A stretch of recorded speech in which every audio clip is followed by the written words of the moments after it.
दोस्तों, मध्य प्रदेश के गुना की है मर्डर मिस्ट्री जो है वो आपको हैरान और परेशान कर देगी। हैरानी इस बात की थी पुलिस को कि वो जिस पे शक कर रही थी कि इसी ने कत्ल किया है और उसी का कत्ल हो जाता है। जिसको आरोपी समझ रही थी उसी का कत्ल हो जाता है। अब लगातार तीन युवाओं की, और युवा मतलब 17 से 18 साल के बच्चों की मौत ने पुलिस को हैरान और परेशान कर दिया था।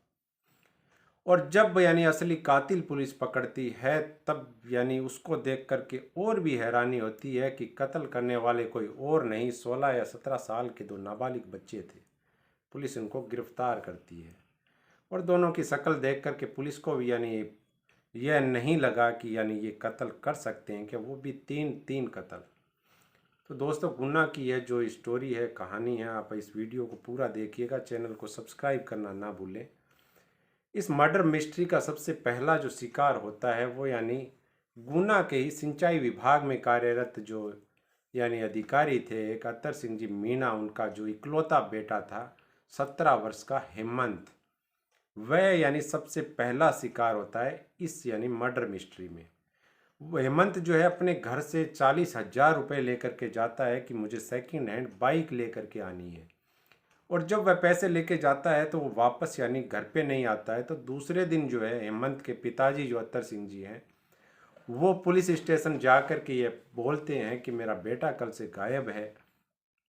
और एक पूनम दुबे नाम की एक महिला है और एक उसका नाबालिग बेटा है, और मुझे उसके ऊपर शक है कि क्योंकि वो उसके दोस्त थे। तो पुलिस क्या है उस चीज़ पे ज़्यादा ध्यान नहीं देती है कि समझदार लड़का है, तो जो 40,000 रुपये घर से लेकर के गया है बाइक खरीदने के लिए अकेले, तो हो सकता है वो कहीं पे गया हो। तो ज़्यादा उस चीज़ पे ध्यान नहीं देके कि भी कल तक हो सकता है वापस आ जाएगा। लेकिन जब वो वापस नहीं आता है तो पुलिस उसकी छानबीन में लग जाती है। अब हुआ क्या था कि हुआ यह कि जब हेमंत वो पैसे लेकर के वहाँ गया तो उसी के जो दोस्त थे, उन दोस्तों ने मिल करके वो 40,000 रुपये उससे छीन लिए थे। और वो जो नाबालिग जो सबसे मास्टर माइंड था इस घटना का, वो सावधान इंडिया शो देखता था। सावधान इंडिया जो शो आता है वो उसको देखता था, और उसी से उसके दिमाग में ऐसी एक ऐसी प्लानिंग रची गई पैसे लूटने की और मर्डर करने की, ताकि पुलिस को शक नहीं हो। और उसने अपने दोस्तों के साथ में मिल करके और हेमंत को क्या है उसका एक हाथ काट दिया और उसकी बॉडी को भी जला दिया था उन लोगों ने।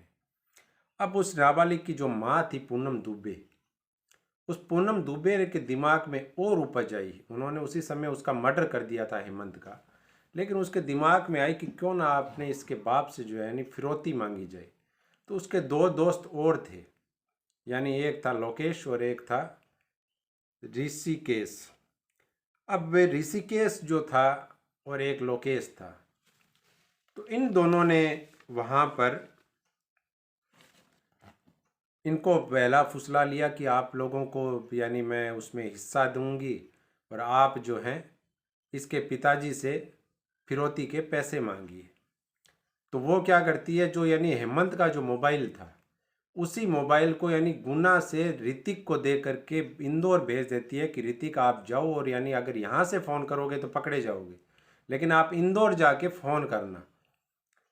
तो इंदौर चला जाता है ऋतिक वो मोबाइल लेकर के, और जाके वहाँ से अत्तर सिंह जी को फ़ोन करता है हेमंत के पिताजी को कि आप जो है 50 लाख रुपए फिरौती दीजिए, आपका बेटा जो है वो हमारे पास बंधक बनाया हुआ है।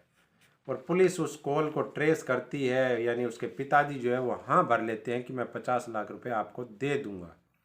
और पुलिस उस कॉल को ट्रेस कर लेती है। इनको ये भी इतने शातिर थे कि उन्होंने सोचा कि पुलिस वहाँ पहुँचेगी जिस लोकेशन से कॉल किया गया है।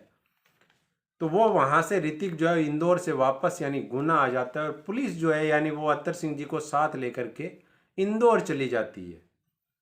अब जैसे ही वो ऋतिक वहाँ से वापस आता है तो इनके बीच में क्या होती है, फूट पड़ जाती है। जो उसका दोस्त था लोकेश, वो ये कहता है कि आप मुझे पहले ही हिस्सा दे दीजिए। इनके पास पैसे तो आए नहीं थे, तो बोले आप मुझे पहले ही हिस्सा दे दीजिए, नहीं तो मैं पुलिस के पास चला जाऊंगा। उसके बाद में मामला यहाँ पे गड़बड़ हो जाता है। तो गड़बड़ होने के बाद में जो पूनम दुबे है वो ये कहती है अपने नाबालिग बेटे को कि आप इसको भी ठिकाने लगा दीजिए, लोकेश को।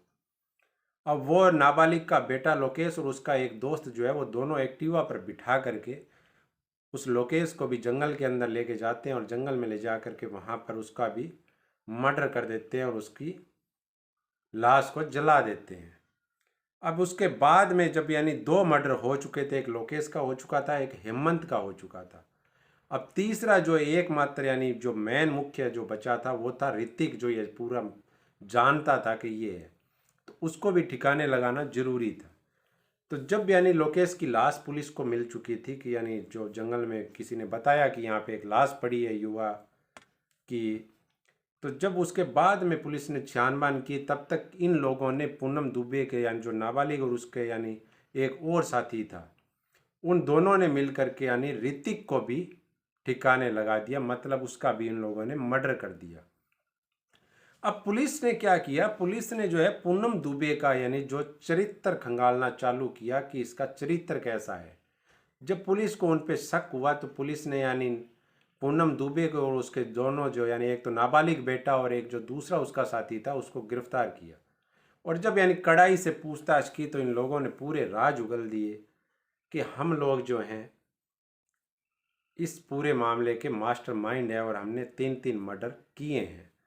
अब पुलिस ने यह कहा कि आपने मर्डर क्यों किए थे, तो पूनम दुबे ने बताया कि मेरी जो है हेमंत के साथ में दोस्ती थी और हेमंत जो है दोस्ती क्या थी, मतलब उसको बच्चे को बहला फुसला करके वो हेमंत के घर से जो है पैसे भी मंगवा लेती थी और हेमंत की यानी माँ के जो गहने थे वो भी उन्होंने वहाँ पर एक यानी ज्वेलर्स के यहाँ पे गिरवी रख दिए थे और बदले में पैसे ले लिए थे। हेमंत घर से गहने लेके आया और उसने उसको ला के दिए पूनम दुबे को, तो उसने एक ज्वेलर्स के यहाँ पे वो गहने गिरवी रखे और गिरवी रखने के बाद में उससे पैसे ले लिए ज्वेलर्स से। तो पुलिस ने वो भी जब्त कर लिए थे जो गहने वहाँ पे दिए गए थे। इस यानी मर्डर मिस्ट्री में एक एंगल और सामने आया था और वो सामने यह आया था कि ये जो नाबालिग था यानी पूनम दुबे का बेटा, जो नाबालिग बेटा था, उसको ऐसा यानी शक हो रहा था माँ और हेमंत के रिश्तों पर।